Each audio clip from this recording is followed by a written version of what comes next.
Good morning guys. Good morning mga ka-e-bike. Okay, nandito na naman tayo sa usapang fuse. Bakit nga ba trending tong fuse na to? Ayan, ito yung fuse natin guys. Okay, meron tayo ngayong e-bike dito. Is 3 wheels yan. Bago yan guys. Okay, thank you nga pala doon sa nagtanong sa akin ito sa aking page. Okay, ano ba daw talaga ang gamit nitong fuse na to, at kung pwede ba daw bang idirekta yan nang hindi nagagamitan ng fuse. Okay guys, magandang katanungan yan guys, no? sa atin sa mga ka-e-bike.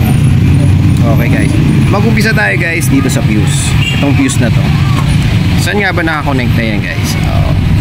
Eto guys, nakakonekta yan sa positive tsaka sa ito black negative.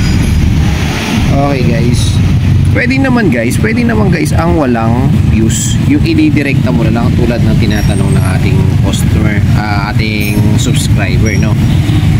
Pwede naman yan, diretso lang naman yan. Pwede yan pansamantala, kung talagang wala kang mabiling fuse, pwede. Pero kung pang matagalan ang gamit mo, pang matagalan at pang safety rin naman ang gagamitin mo, why not bumili ka na lang ng ganito fuse, kargahan mo ng fuse. For safety purposes naman kasi yung fuse na yan, kaya yan nandyan, hindi yan nakalagay lang dyan para lang pang design. Okay, bakit nga ba pumuputok yan? Kita nyo guys, karamihan ng e-bike, karamihan ng fuse ng e-bike is pumuputok minsan ng fuse. Okay, unang-una ang dahilan yan guys is overcharging. Okay, overcharging. Yun ang karamihang madalas na nangyayari. Sa overcharging yan, yan nangyayari yan. Pag nakikita ba yung silver na yan, pag yan ang naputol na, ibig sabihin dead na ang fuse mo.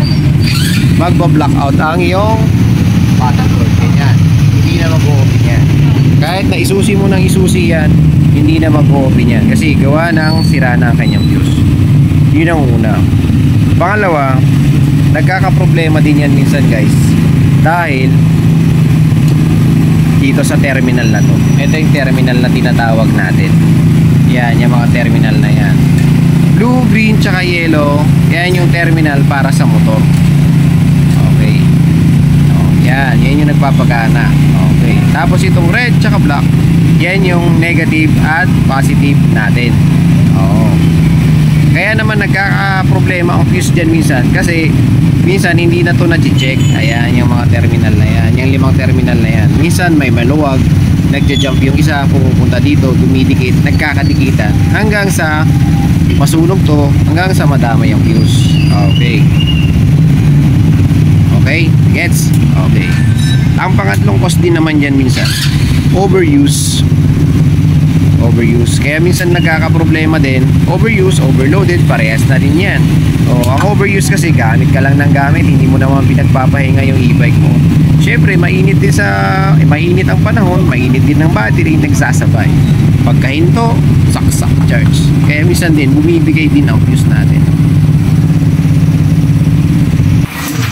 Bumibigay ang fuse. Ito yung sample nga pala guys ng pumutok ang fuse. Ayan, sunog. Yun yung sample na pumuputok yung fuse. Nag-i-spark na siya sa loob. Yung iba naman sunog, makikita mo dito, pakakanda sunog na dito yung mga wire, gawa ng ganon. Kaya iwasan lang din naman natin yung overload. Persado masyado, syempre iinit to guys. Yun yung bakit nagkukos. Doble ingat lang din naman yan guys. Pero tsaka ang natin dyan guys, kung bakit nga pala may fuse yan, for safety yan. Once na overcharge ka, once na nag-charge ka at nakalimutan mo, ang safety talaga nyan is yung bago umabot dito yung sunog, dito na muna papaputukin nyo na to ang fuse mo. Pag pumutok ang fuse, dead lahat, patay lahat ang kuryente mo. Hindi na papasok ngayon dito, papunta sa battery mo. Yun yung safety nun. Kaya pa di na madadamay ang battery mo, dito lang magkakaputol. yun ang safety ng fuse. Yun talaga ang trabaho ng fuse, para pigilan yung over na pasok ng kuryente. Pero hindi ko ina-advise guys na huwag kayo maglalagay ng fuse. Sinabi ko lang pansamantala. Kung talagang walang mabilan, pansamantala muna. At wala kayong mabilan, pansamantala muna, pwede lang. Pang-abot-abot lang. Pero pag may nandyan na kayo at may mabilan na kayo, palitan nyo na kagad, lagyan nyo na ng fuse for safety lang. Hindi ko ina-advise ang walang fuse. Mas safety pa rin yan.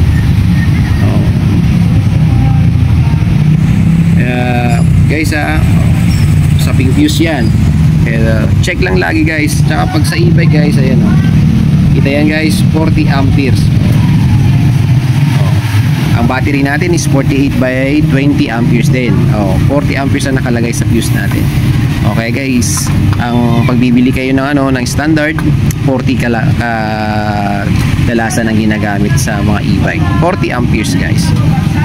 Okay guys, sana guys nakatulong tong video ko to. Simpleng video ko to, sana nakatulong sa inyo. Huwag magsasawang manood. Okay, ride safe, power, peace.